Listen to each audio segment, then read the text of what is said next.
First, I'd just like to start, I was really proud of our guys this year. The way they competed, just appreciate the work that they did day in and day out to improve. Obviously, we'd like to be playing today, but like every season, this was a unique one.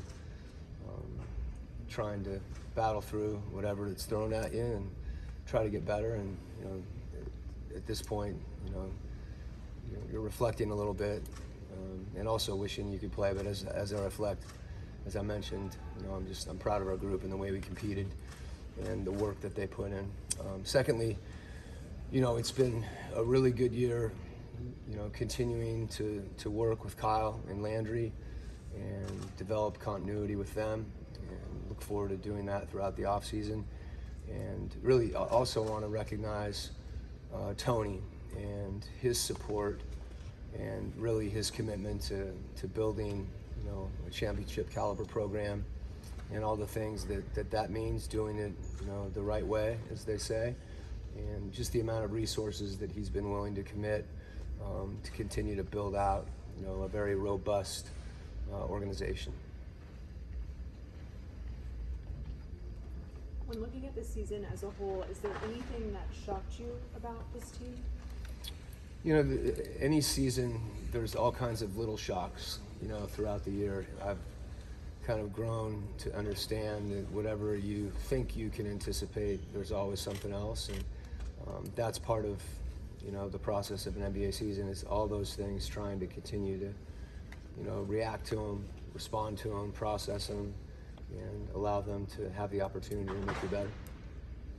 What do you think is going to be something that you and Landry and Kyle and everybody, what are the main points of emphasis that you see right now that you guys will probably talk about, not just reflecting, but looking ahead to what you want to do with this team as you get into the offseason? Yeah, well, right now for me, the opportunity to just step back for a second, get away, myself, our staff, I think that's really important. And, when we come back, I'll look for, I'll whatever opportunity, whatever input that those guys want from me, I'm happy to provide.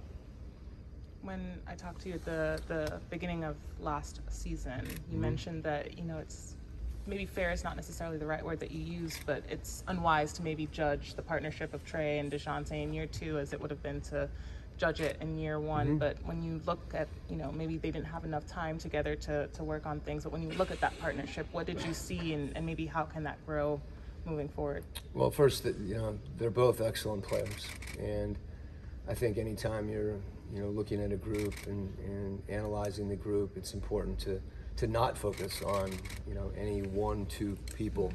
That it is a team and it's collective, and that's the way that I look at it. And really love having the opportunity to coach both those guys. If you look at the defense from, say, October to April, how did it change or adapt or grow, and sort of what are the next steps towards improving the defense?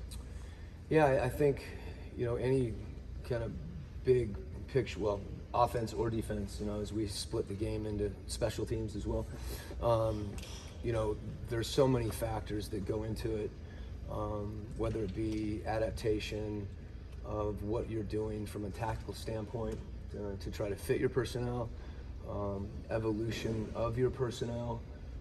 So it's a complicated answer, and one that we'll continue to look at and think about. And obviously, you always want to get better, and that's an area. There's a number of them. I'd be neglectful if I didn't point to other things too. But that's your goal in the off season, is to look at things critically and dig in and look for ways to improve. And it's actually, I think, as I mentioned before, for us to get away, I think is really healthy. And when you do come back, there'll be some of that, but also just the amount of time that we want to put into our players and the work that we want them to do this summer and the work that they're prepared to do, I think, addresses a lot of that as well. Coach, we oftentimes ask the players, what have they learned about themselves over the season? Just wondering, as a head coach, have you learned anything, or has the season kind of reinforced anything you already knew about yourself? Absolutely nothing. And way too many things to share with you. I didn't learn how to bake a cake. Other than that, you learn to prepare a lot of different meals and deal with a lot of different things, and that's the wonderful thing about this job, and also the most challenging thing about it is you're constantly learning. You really are. And I don't care how many years you've been in the business, or whether it's your first or your 10th, or any organization.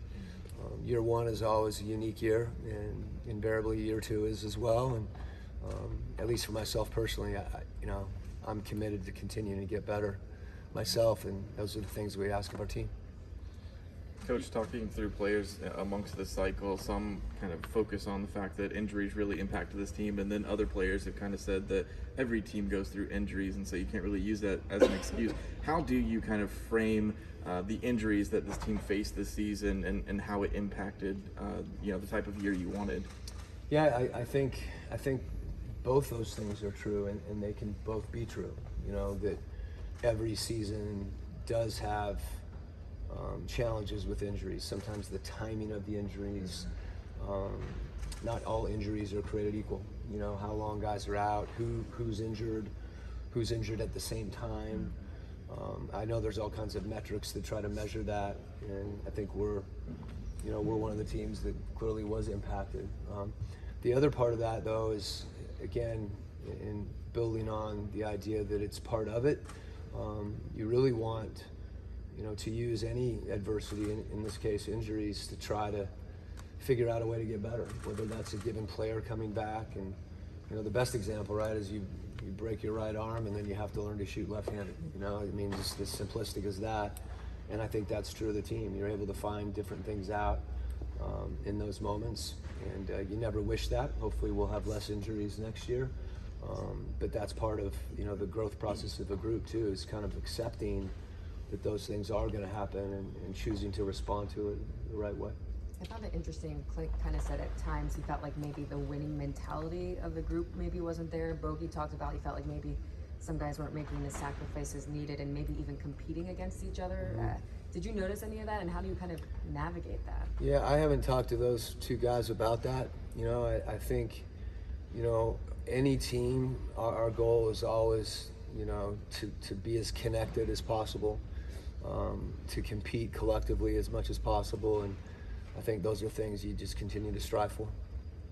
Do you believe if this year's roster was fully healthy that you guys would be playing later in the playoffs in a perfect world? Well, as I mentioned before, I wish we were playing today. And you always want to play later in the playoffs. So hopefully that's something that you can ask me again next year, and we'll have a slightly different answer. Who knows where it goes?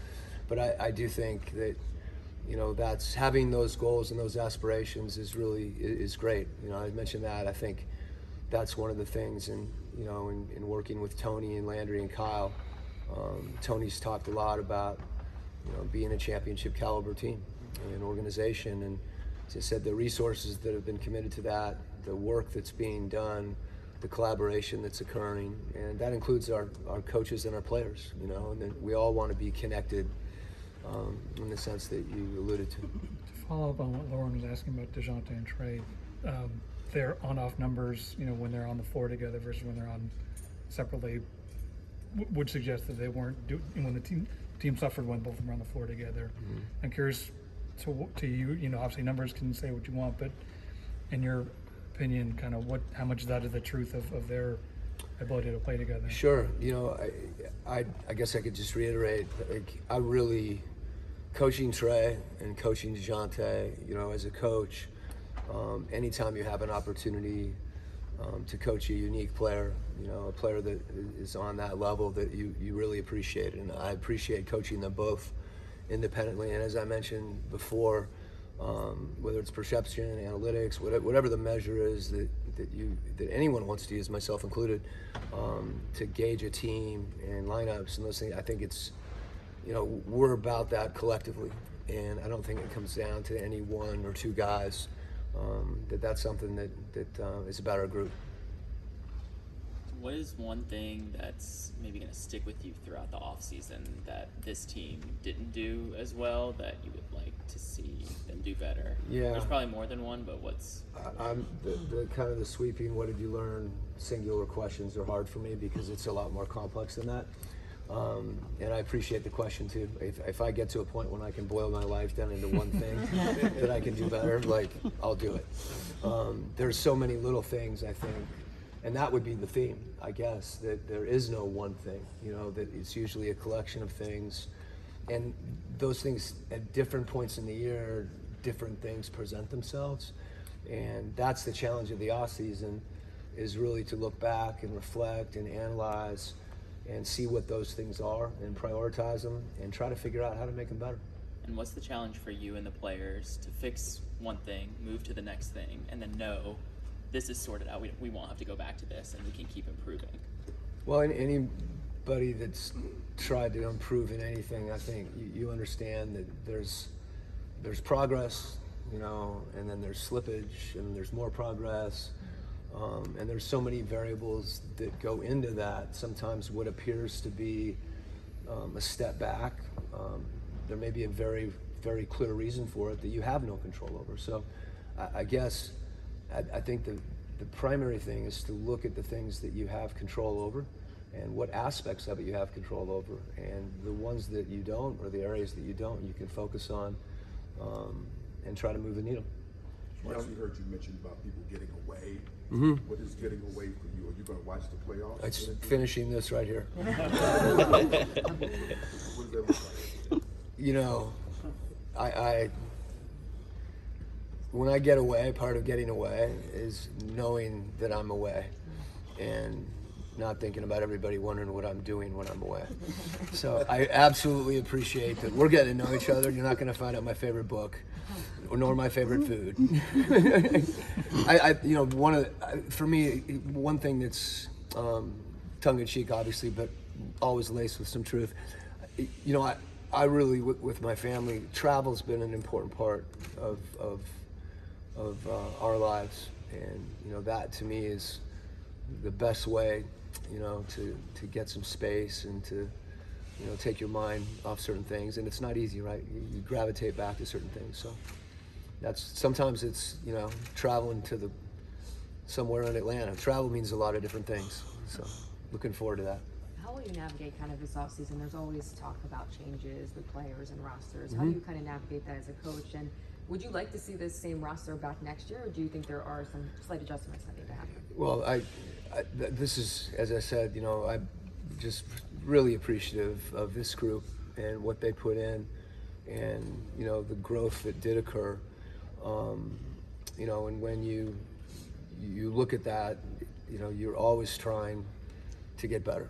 You know, you're always trying to improve. Whatever, you know, small changes can occur, larger changes, some of that stuff, you know, is not things for me right now to try to focus on and figure out. When we come back, we'll look more and more and try to figure out how to get better, really, and you know, it's that simple. How much involvement do you like to have with like the draft process, free agency, things like that? Or are you kind of more of a, once the team is put together, then you know, then I kind of step in and deal with those things? Well, I think those two questions are similar in some ways, and I think, you know, as I said, you know, having an opportunity to work with Landry and Kyle and you know, the processes that they have and that we have, I think are really important. And I also think it's important to be very methodical as you approach those things, and to the extent that, you know, I can contribute in any way, you know, I'll do that. There was a challenging stretch in the middle of the season. Which one? Okay. But I think at the time you said, you know, it's tough because we're a small team. In your collaboration with Kyle and Landry, is that something that you want to have addressed? There's so many contingencies associated with that. You know, I mean, we were small the other night, but Jalen was hurt, and so is Onyeka, and so is Sadiq. So, again, I think that the main thing is you want to get better, and whatever that looks like. As I mentioned, I think, you know, we're going to be really methodical about that process, and approach it from that vantage point. How would you evaluate Jalen's season and the strides he made? You don't want one thing?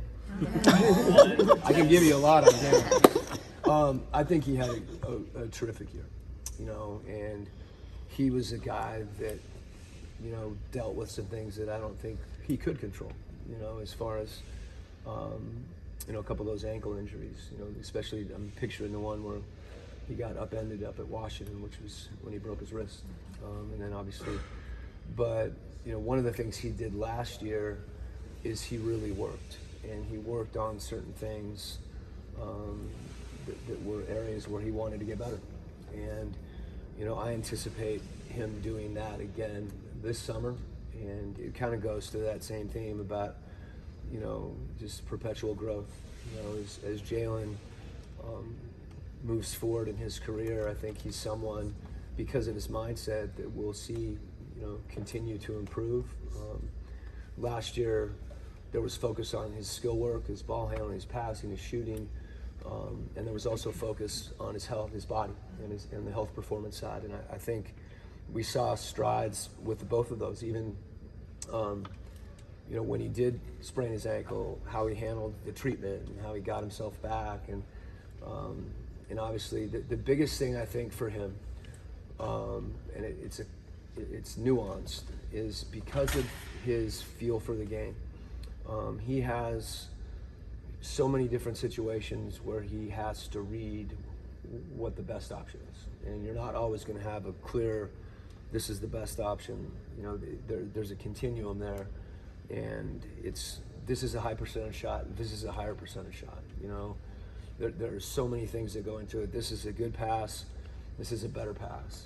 And when you have someone that's able to make plays like that, there's a layer of the game that unfolds that you have to prepare yourself mentally and physically to be able to make all those decisions in a really efficient way. And I think he'll continue to get more and more efficient and play better and better defense. Coach, you mentioned. Did you say that? Did he say defense? There's your one thing. Coach, I was curious, when you say building out a championship caliber team the right way, I know that's mostly Landry and Kyle in the front office's job, but from a coaching perspective, what does that look like for you? Yeah, it's things that I think I've emphasized since I got here. I want to see us play really unselfishly. I want to see a group that is connected. You see that on the floor. I want to see a group that competes, through everything, and the resilience that you have to do all those things. There's a component of just perseverance that's required, in this business. That's important to when things aren't going your way, because that as sure as we know, that's the one thing we can count on. So that you have to be able to persevere and really continue to commit to those other things, being unselfish and competing and being a connected group. How do you teach that? Bogey mentioned it, Clint mentioned it, that kind of the toughness was lacking, the resilience. How do you kind of teach that and develop that over the course of the year? Well, I think we were a really resilient team, to be honest with you. And how you define toughness is a lot of ways, to do that. To the extent that you do something over and over again, it becomes more and more a part of just what you are and who you are and what you do. And I think all of us need to bring that ourselves, and then collectively, that's the connectivity that I'm talking about. That you raise your level, as a group, because you're competing for one another. There's times when you might, want to stop when you're on that third lap of the mile, whatever it is. But oftentimes, if you're, playing for something bigger than you, for a group, that you do find more of those things that we're talking about. These are subtle things, All right. Thanks.